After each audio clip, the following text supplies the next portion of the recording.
Assalamualaikum warahmatullahi wabarakatuh dan salam sejahtera. Jumpa lagi kita. Jadi sekarang kita berada di 5.4, subtopik terakhir di bawah tajuk Persekutuan Tanah Melayu 1948, yaitu kesan penubuhan Persekutuan Tanah Melayu 1948. Terbentuk sebuah negara baru bernama Persekutuan Tanah Melayu 1948, dan apakah kesan-kesannya? Apakah kesan positifnya kepada negara pada masa itu? Jadi ada 4 di sini. Ada 4 kah? Ada 4. Yaitu pertama, mengembalikan kedudukan Raja-Raja Melayu. Seperti yang kita tahu pada sebelum ni, terutamanya yang 1946, Malayunion kan 46, kuasa Raja-Raja Melayu sangat terhad dan semakin berkurang dalam pentadbiran. Ibarat boneka saya, tidak ada kuasa apapun. Jadi Persekutuan Tanah Melayu 1948 ini mengembalikan kedudukan Raja-Raja Melayu. Majlis Raja-Raja diwujudkan dan melalui peruntukan perjanjian Persekutuan Tanah Melayu dan dipengerusikan oleh seorang daripada Raja-Raja Melayu. Maksudnya daripada 9 Raja-Raja Melayu, satu orang jadi ketua, dan keanggotaannya of course lah 9 Raja-Raja Melayu, 9 negeri kan. And then Pesuruhjaya Tinggi memastikan bahawa raja perlu dirujuk terhadap perkara dalam bidang kuasa kerajaan persekutuan. Maksudnya apa-apa perundangan apa kan perlu rujuk kepada raja. Majlis Raja-Raja.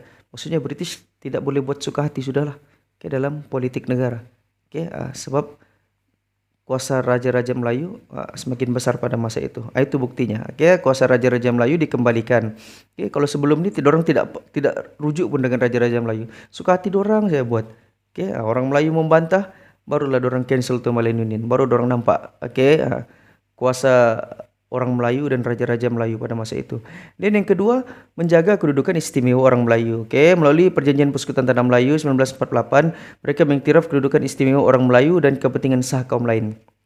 Apa kedudukan istimewa orang Melayu? Dari segi agama Islam, bahasa Melayu, tanah, pendidikan. Maksudnya dalam melalui Persekutuan Tanah Melayu ini, perjanjian persekutuan, orang Melayu diberikan kelebihan-kelebihan tertentu.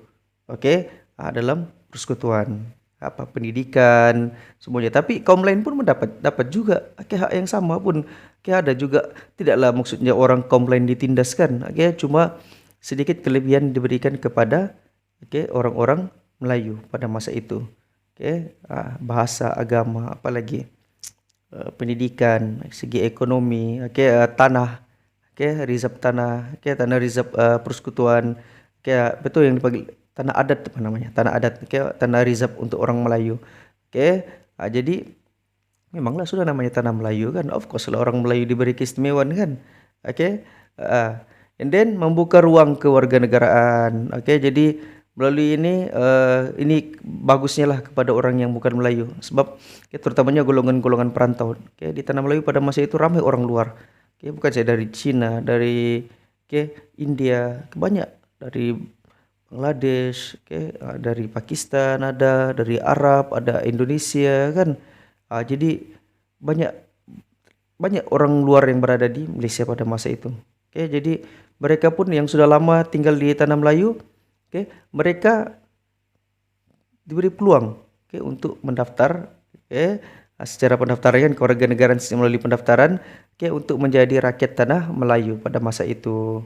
Jadi orang Melayu diiktiraf sebagai penduduk asal yang diberikan kedudukan istimewa. Walaupun banyak kaum lain yang boleh tinggal di Tanah Melayu menjadi rakyat Tanah Melayu, tetapi orang Melayu tetap dianggap sebagai penduduk asal dan ada keistimewaan diberi dalam persekutuan seperti yang saya sebutkan tadi. Alright, jadi itu saja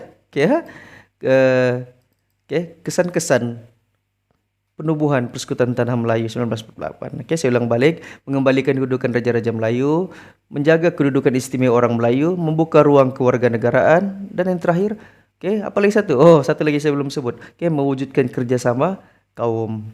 Jadi perjuangan untuk melawan British ni, kita mau minta tubuhkan Persekutuan Tanah Melayu ini bukan melibatkan orang Melayu saya, tapi juga melibatkan kaum-kaum lain. Itulah masanya. Dengan terbentuknya negara ini, Persekutuan Tanah Melayu ini, hubungan antara kaum pada masa itu semakin erat. Jadi itu saja. Lepas ini kita akan jumpa lagi di bab 6. Ini pula kita cerita pasal komunis. Oke. Jadi itu saja, harap kamu paham. Setel bab 5. Oke. Selamat mengulang kaji.